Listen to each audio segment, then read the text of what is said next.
How to buy radio advertising. Now this is very important because radio advertising can be very, very confusing, especially if you don't know or if you don't understand how they come about getting the prices that they're asking for. I'll give you a little bit of a glance behind the curtain at a radio station and hopefully it'll help make a little bit of sense to you. So let's dive in.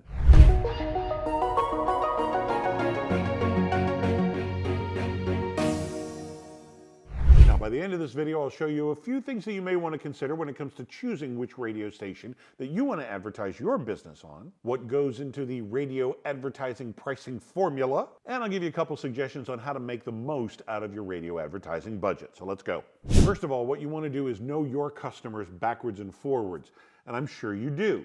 What are the demographics? What are the ideal people who come to your store, who come in and call or go to your website and place an order? What are those people like? Give me a rundown, male, female, age range, married, all the demographics that typically people look for. You're going to take those stats and match them up with a radio station's listener demographic. There are some very specific things that you can do with radio, and that is segment your audience very, very effectively, depending on the music, or the format, I should say, that they're playing on the air. For example, more older men listen to classic rock, and more younger and middle-aged women listen to top 40 music. Now, those aren't hard and fast.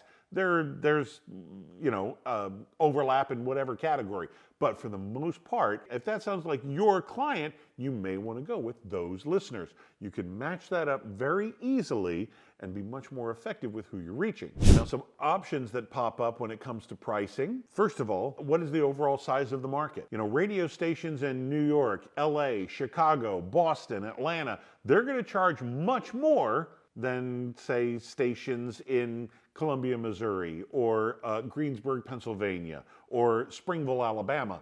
Those places are going to have a much different pricing structure than the big cities. Number two, what is the ranking of the radio station in that market? Are they number one in the market? Are they number 21 in the market? That's also going to come into play. There are some places that I know of that, in major city markets, you could probably end up spending $500 to get your ad to play once. And then there are other times when you can spend $500 in a small market radio station, and that'll pretty much cover the entire year. Not quite, but you see the difference that I'm talking about. That's all boils down to how many people are listening at any given time. Obviously, in a county of 10,000, that's going to have a split market, split loyalties to radio stations, you might have 200, 300, 500, maybe 1,000 listening at any given time, versus New York City that can easily have 250,000 listening to a given radio station at any given time. Big difference. Big difference in cost, big difference in ears reached. The radio station will also give different prices to what day part. Chances are the morning drive is going to be the most expensive, followed by the afternoon drive. We're creatures of habit. We're going to be in our cars and captive audiences at those particular times, morning drive and afternoon drive. Then we'll be at our desks or maybe working or wherever the case may be in a limited capacity during the middays while we're working. Maybe we've got a small radius that we work in. Maybe we stay at a desk the whole day. Then your evenings and your overnights are the two categories, let's say from 7 to midnight and midnight to 6 a.m. Those are the 2 day parts that have the lowest or least amount of listeners at any given time. You're probably talking about your third shift workers and stuff like that. Now, there are folks, let's say, for example, your top 40 listeners. Your top 40 listeners, the ones who are listening to the pop music of the day, the number one song that's on the radio right now, that's their favorite. Chances are they're going to be watching the number one TV show in the evening.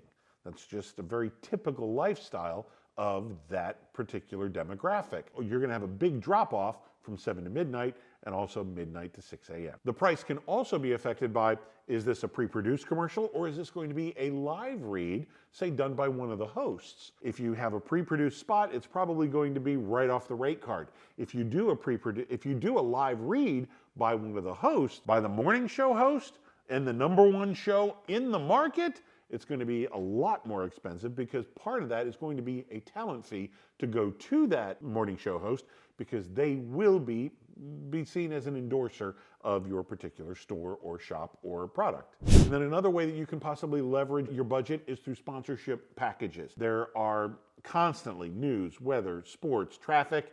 Maybe they run sports, and I meant sports report. Maybe they run sports like they carry NBA games, they carry baseball games, they carry NASCAR races, whatever it is that they do on the station. Maybe you could get your advertising in a package throughout the racing, basketball, baseball season, whatever it is that they're carrying, and your ads will pop up during the games.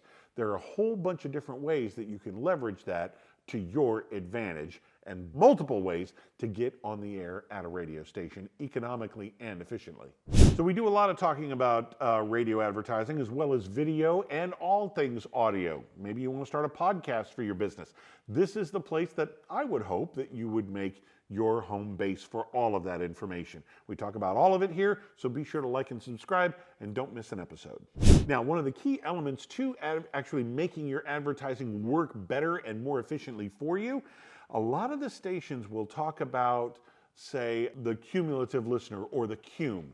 How many total listeners do they have that listen to that particular radio station? They'll say 50,000, 100,000, 2.3 million. I mean, whatever the number is, that's the CUM, the total number of individuals that listen to the radio station over the course of a day, a week, a month, probably a week. They most likely break it down to a week. But I would argue that since the most effective purpose of radio is in its repetition, hearing the ad over and over and over again, the other statistic that they keep track of that is much more indicative of who is going to hear your ad how many times, that is called TSL, or time spent listening.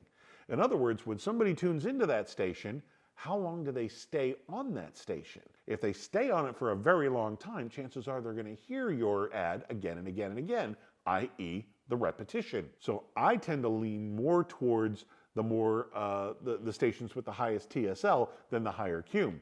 I would look at, and the formats with the higher TSL are classic rock stations, sports talk, news talk, and contemporary Christian radio stations. Those four, people tend to tune in and leave it and listen all day long. A lot of the pop stations you're going to see are going to have 15 minutes, maybe 30 minutes, maybe an hour TSL. But the four that I just mentioned, we're talking 2, 3, 4, 8 hours worth of continuous listening. That's a great place to be if you're running ads. So you've got your ideal client and you've got all these demographics with radio stations. If you can find the radio station that most closely matches your client demographic, that would be the place that I would first start, that's for sure. So between the TSL and the demographics matching, those are two key things, two key elements that I look at before buying radio. And then one other thing you might want to consider is if you're doing some type of a big event and you want to do some big blowout, maybe a sale or something like that, and you really want to bring in a big crowd for just a particular weekend. Well, one of my absolute favorite radio mentors, his name is Roy Williams. He's known as the Wizard of Ads. And if you just go to Amazon and type Roy Williams, Wizard of Ads, you'll see his books. Phenomenal reading. Great for any business, quite frankly, not just radio. But what he suggests for a big blowout sale of a weekend, let's say the sale starts at 1 o'clock on Saturday afternoon, okay? Start at 1 o'clock and pay for an ad, back up 1 hour, and each hour gets an ad until the budget runs out. Is that going to be the previous 12 hours leading up to the event? Is that going to be the previous 2.5, 3 days leading up to the event? Whatever it is, run one ad per hour ending at the event and back it up until the budget runs out. Does that make sense? I hope so. So that's an interesting way to run a sale or to generate a lot of quick activity and curiosity and urgency in a quick campaign.